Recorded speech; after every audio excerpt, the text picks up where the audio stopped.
Recently, I purchased two Tascam 3030 mastering reel-to-reel tape decks, and I noticed there really weren't a lot of these being sold on eBay or Reverb, and I couldn't even find any parts listed specifically for this model.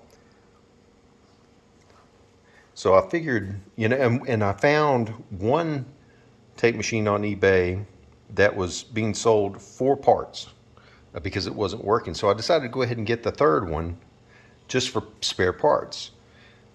It was sold as is with the understanding that it didn't work. And I contacted the seller and asked them, what they thought might be the issue, and they weren't really certain. So I went ahead and bought it and got it here, and it wouldn't play. It wouldn't. The pinch rollers wouldn't move. So the whole pinch roller tape head mechanism was jammed up. I guess the grease had dried up or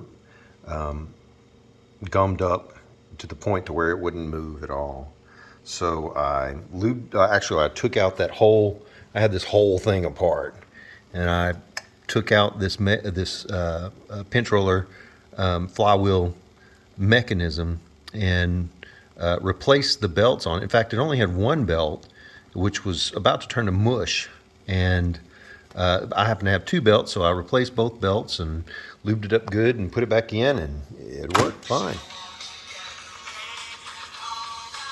Or at least it played fine until I tried to rewind, and well, obviously I got it worked out. It turns out it must have been in some sort of a drop or something, an accident, and it bent this pinch roller, it bent this tension arm roller.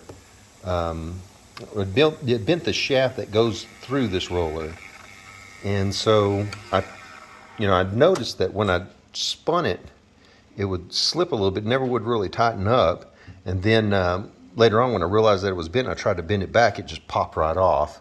So I had to replace the screw that keeps the shaft or rod attached to the tension arm, and also I had to adjust the position of the sensor. It's optical, or maybe a Hall effect. I'm not exactly sure, but anyway, the voltage coming from that sensor, is related to the position of that tension arm, and with the position being out of whack and not having the right voltage, it wouldn't keep proper tension on the reels on the tape.